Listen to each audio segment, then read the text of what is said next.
Hola, buenos días. Mi nombre es Mariela Pérez Eusebio.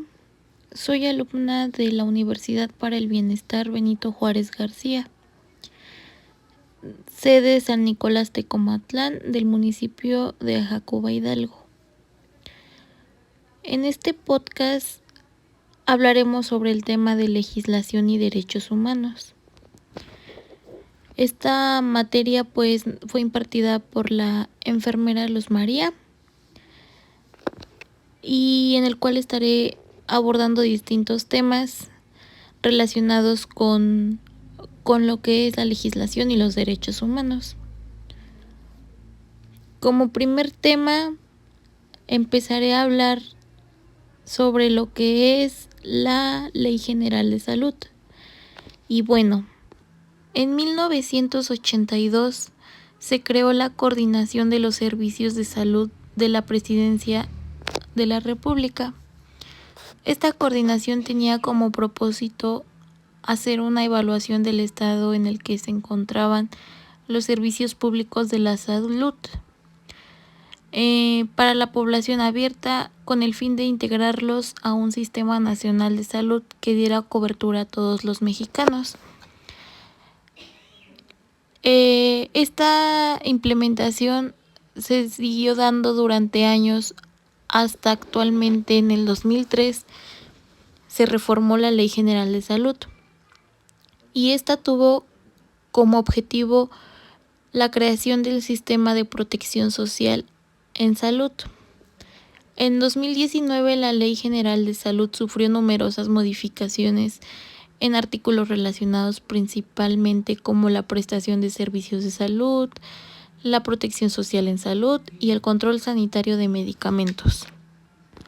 Uno de los artículos más importantes que nos menciona esta Ley General de Salud es el artículo 4, el cual nos dice que toda persona tiene derecho al acceso y a la protección de la salud con la garantía de recibir el suministro básico de medicamentos. La ley definirá las bases y modalidades para el acceso a los servicios de salud y establecerá la concurrencia de la Federación y las entidades federativas en materia de salubridad general, conforme a lo dispone la fracción del artículo 73 de la Constitución.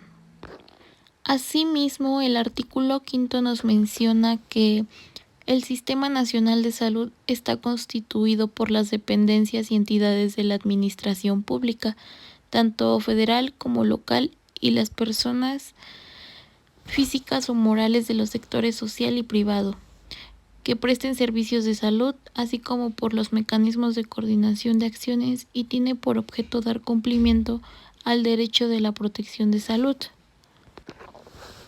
El artículo 7 nos menciona que la coordinación del Sistema Nacional de Salud estará a cargo de la Secretaría de Salud y correspondiéndole a esta, pues esta principalmente se basa en establecer y conducir la política nacional en materia de salud, a términos y leyes aplicables y conformidad con lo dispuesto por el Ejecutivo Federal. También corresponde coordinar los programas de servicios de salud de las dependencias y entidades de la Administración Pública Federal, así como los agrupamientos por funciones y programas afines, en su caso que determinen efectos de lo previsto, y servicios de salud del Instituto Mexicano del Seguro Social para el Bienestar. El artículo 8, con propósitos de complemento y de apoyo recíproco, se delimitarán los universos de usuarios y las instituciones de salud podrán llevar a cabo acciones de subrogación de servicios.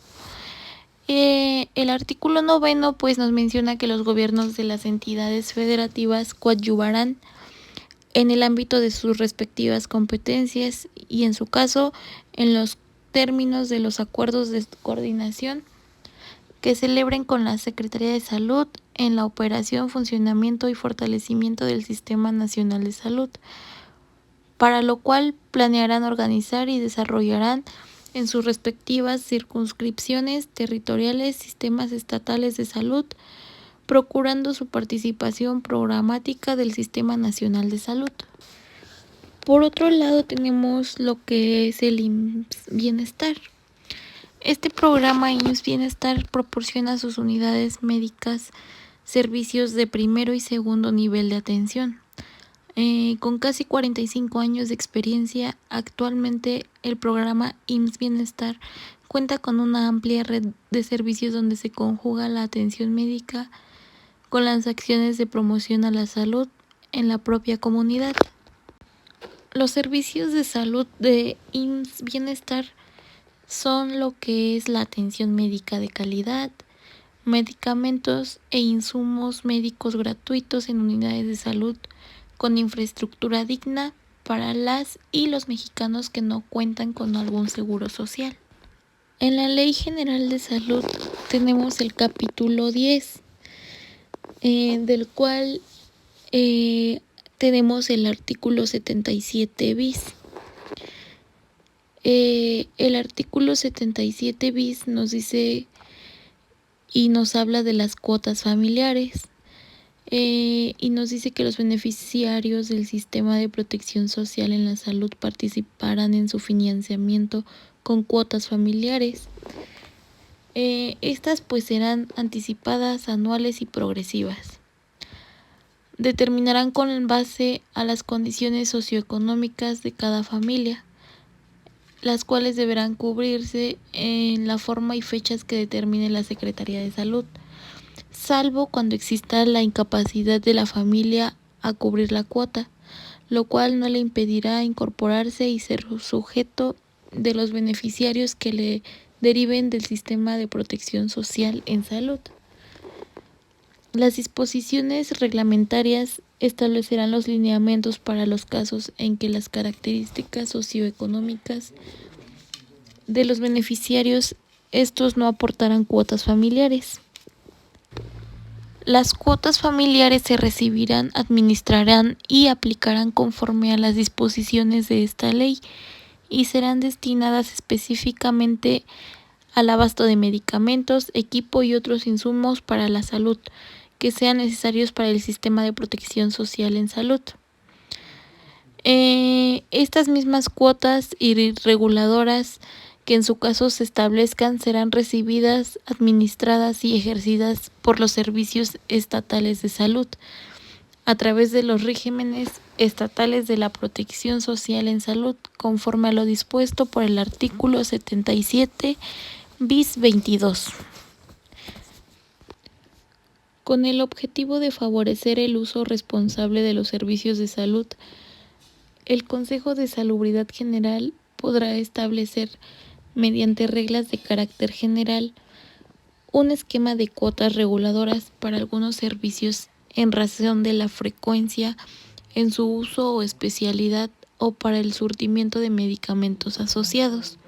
En dichas reglas deberán considerarse la posibilidad de que aquellos beneficiarios cuya condición socioeconómica así lo justifique no cubrirán las cuotas a que se refiere a este artículo. El título quinto bis tiene por nombre el genoma humano. Este título tiene el artículo 103 bis, que nos dice que el genoma humano es el material genético que caracteriza a la especie humana y que contiene toda la información genética del individuo, considerándosele como la base de la unidad biológica fundamental del ser humano y su diversidad. Asimismo, tiene el artículo 103 bis 1, que nos dice el genoma humano y el conocimiento sobre este es un patrimonio de la humanidad.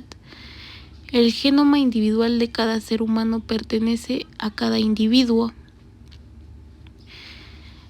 El artículo 103 bis 2 nos dice: nadie podrá ser objeto de discriminación, conculcación de derechos, libertades o dignidad con motivo de sus caracteres genéticos.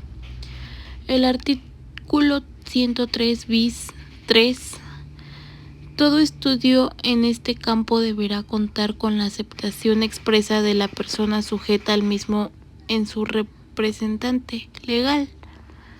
En términos de la legislación aplicable, en el manejo de la información deberá salvaguardarse la confidencialidad de datos genéticos de todo grupo o individuo. Esto pues obtenidos o conservados con los fines de diagnóstico y prevención, investigación, terapéuticos o cualquier otro propósito, salvo en los casos que exista orden judicial. El artículo 103 bis 4 dice: se debe respetar el derecho de toda persona decidir, incluso por tercera persona legalmente autorizada, que se le informe o no de los resultados de su examen genético y sus consecuencias. El artículo 103 bis 5: la investigación científica, innovación, desarrollo tecnológico y aplicaciones de genoma humano estarán orientadas a la protección de la salud, prevaleciendo el respeto a los derechos humanos, la libertad y la dignidad del individuo, quedando sujetos al marco normativo respectivo. Tenemos el artículo 103 bis 6, que menciona afecto de reservar el interés público y sentido ético en el estudio, investigación y desarrollo del genoma humano como materia de salubridad general de la Secretaría de Salud. Establecerá aquellos casos en los que se requieran control en la materia, asegurándose de no limitar la libertad de la investigación correspondiente de conformidad en el artículo 3 institucional. El artículo y último de lo que es el artículo 103 es el artículo bis 7, que solo nos dice: quien infrija los preceptos de este capítulo será acreedor a las sanciones que establezca la ley. La Ley General de Salud, en el capítulo 1, artículo 133, nos menciona sobre lo que es accidentes y prevención de accidentes. El artículo 133 nos dice que en materia de prevención y control de enfermedades y accidentes, y sin prejuicio de lo que dispongan las leyes laborales y de seguridad social, en materia de riesgos de trabajo, corresponde a la Secretaría de Salud algunas acciones, como tenemos aquí, que son 4. La primera nos dice: dictar las normas oficiales mexicanas para la prevención y el control de enfermedades y accidentes. El 2 nos dice: establecer y operar el Sistema Nacional de Vigilancia Epidemiológica de conformidad con esta ley y las disposiciones que al afecto se expidan. El número 3 nos dice: realizar los programas y actividades que estime necesario para la prevención y control de enfermedades y accidentes. El 4 nos habla de promover la colaboración de las instituciones de los sectores público, social y privado, así como de los profesionales técnicos y auxiliares para la salud de la población en general. Esto pues para el óptimo desarrollo de los programas y actividades a que se refieren las fracciones 2 y 3 de dicha ley. El capítulo 2 nos habla de enfermedades transmisibles. El artículo 134 de este capítulo menciona la Secretaría de Salud y los gobiernos de las entidades federativas en sus respectivos ámbitos de competencia realizarán actividades de vigilancia epidemiológica, de prevención y control de las siguientes enfermedades transmisibles que les mencionaré, como lo son cólera, fiebre tifoidea, paratiroidea, ambiasis, hepatitis virales y otras enfermedades infecciosas del aparato digestivo. También pues se encargarán de lo que es la influencia epidémica, otras infecciones agudas del aparato respiratorio, infecciones meningocócicas y enfermedades causadas por estreptococos.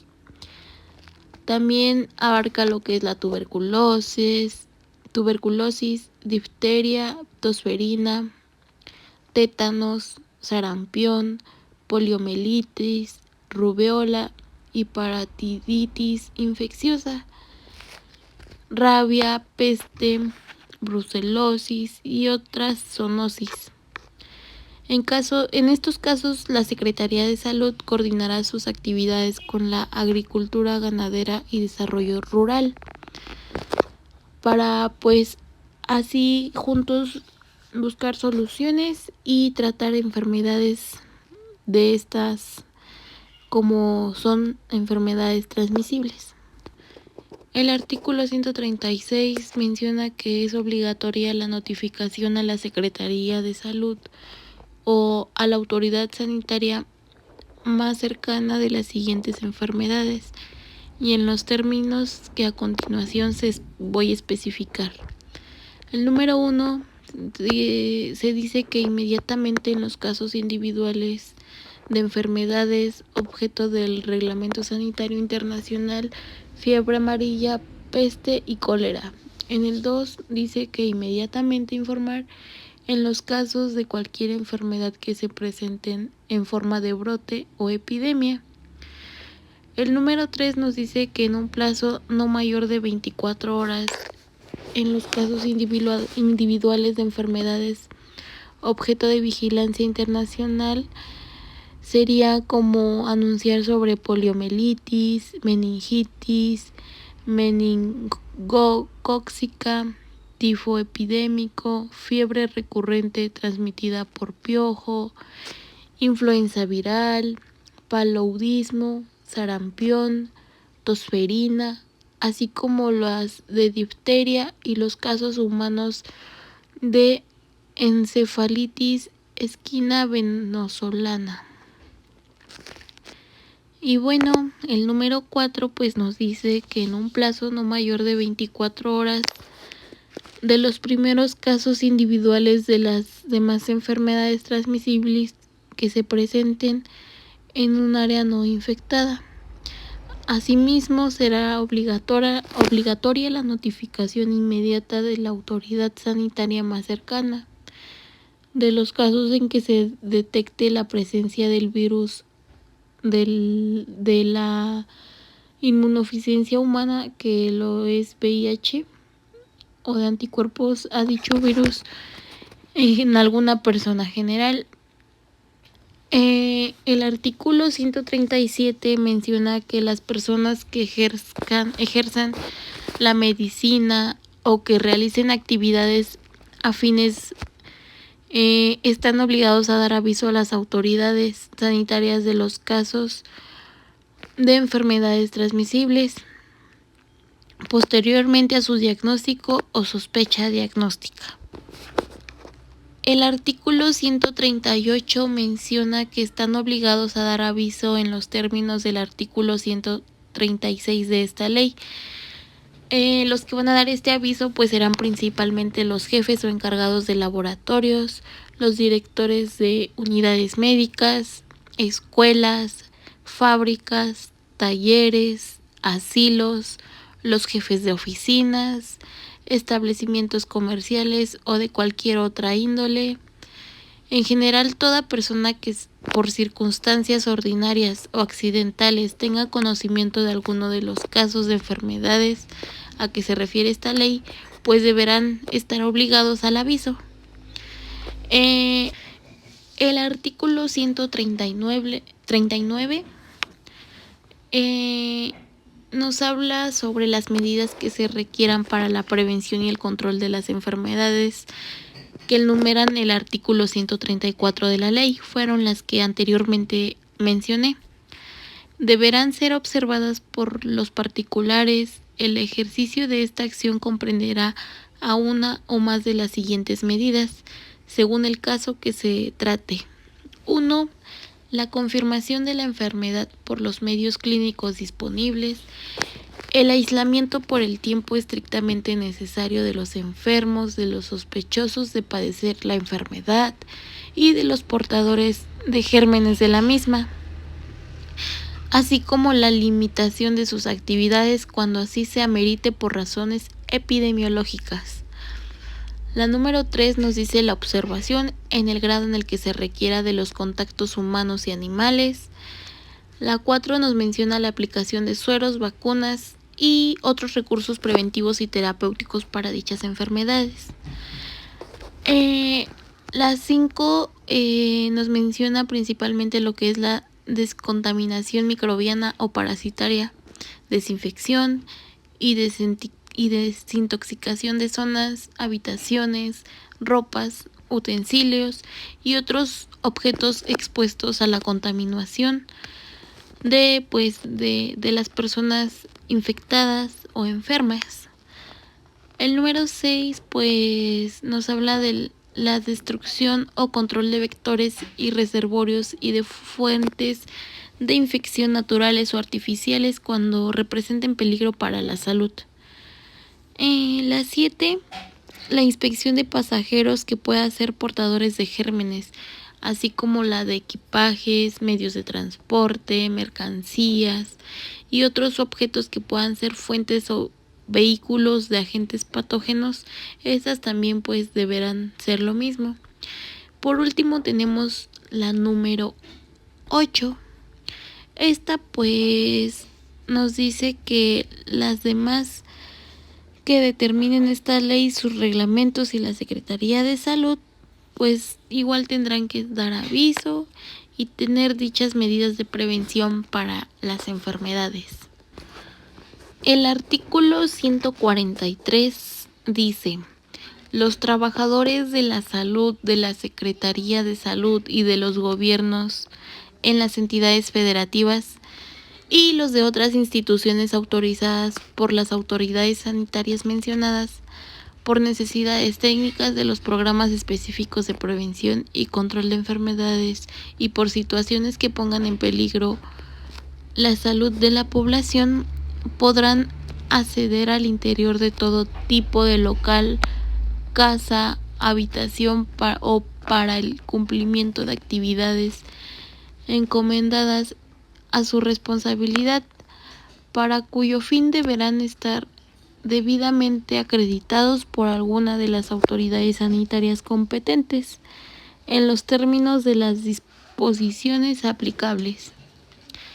El artículo 144 dice que las vacunaciones contra la tosferina, la difteria, el tétanos, la tuberculosis, la poliomielitis y el sarampión, así como otra contra enfermedades transmisibles que en el futuro estimaré necesarias de la Secretaría de Salud, serán obligatorias en los términos que se fije esta dependencia.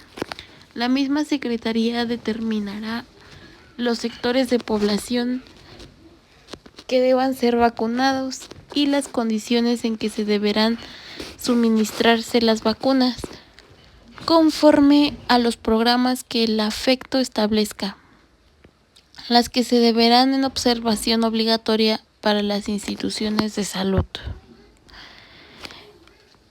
El artículo 146 dice que los laboratorios que manejen agentes patógenos estarán sujetos a control por parte de las autoridades sanitarias competentes, de conformidad con las normas oficiales mexicanas que expida la Secretaría de Salud, en lo relativo a las precauciones higiénicas que deban observar para evitar la propagación de enfermedades transmisibles al hombre. Cuando esto represente peligro para la salud animal, se oirá la opinión de las autoridades competentes en la materia. Sobre este tema de las enfermedades, tenemos también lo que es el artículo 147 en la Ley General de Salud, que nos dice que en los lugares del territorio nacional en que cualquier enfermedad transmisible adquiera características epidémicas graves, a juicio de la Secretaría de Salud, así como en los lugares colindantes expuestos a la propagación, las autoridades civiles, militares y las particulares estarán obligados a colaborar con las autoridades sanitarias en la lucha contra dicha enfermedad. En el ámbito de los medicamentos, Pues tenemos el artículo 224 que nos menciona cómo se clasifican los medicamentos o en qué se clasifican. Y bueno, estos se clasifican por su forma de preparación en magistrales. Estos magistrales pues es cuando sean preparados conforme a la fórmula prescrita por un médico. Dentro de esto pues igual se encuentran los oficinales. Estos pues cuando la preparación se realice de acuerdo a las reglas de la farmacopea de los Estados Unidos mexicanos. Y también lo tenemos que se clasifica en especialidades farmacéuticas.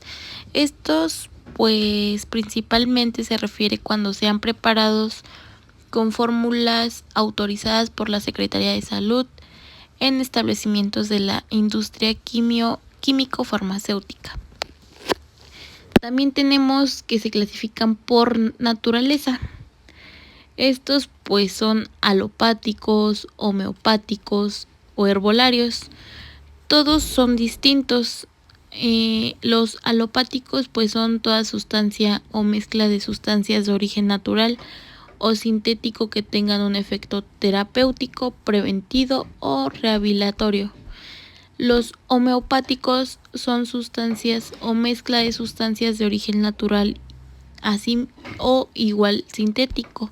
Estos pues que tengan efecto terapéutico, preventivo y que sea elaborado de acuerdo con los procedimientos de la fabricación descritos por la farmacopea homeopática. Y los herbolarios pues son los productos elaborados con material vegetal o alguno u otro derivado de este, cuyo ingrediente principal es la parte aérea o subterránea de una planta o extractos y tinturas, así como jugos, resinas, aceites grasos, esenciales, presentados en forma farmacéutica, cuya eficacia terapéutica y seguridad ha sido confirmada científicamente en la literatura nacional e internacional. Existen medidas sanitarias. Estas las tenemos en el artículo 404, título 8 de dicha ley.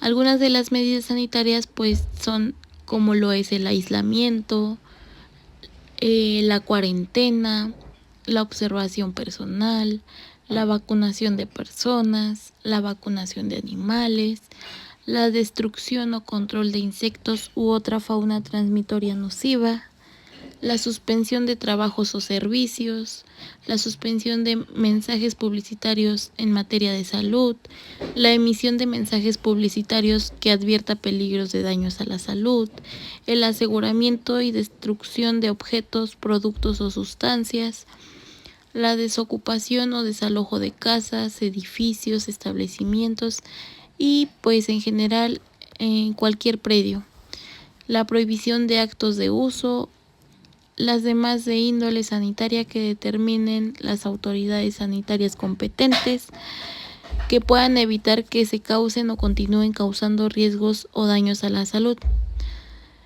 Pues estas acciones son de inmediata ejecución, las medidas de seguridad señaladas en el presente artículo, y pues se deben de tomar a cabo pues lo más rápido posible para evitar más propagación de dichas enfermedades.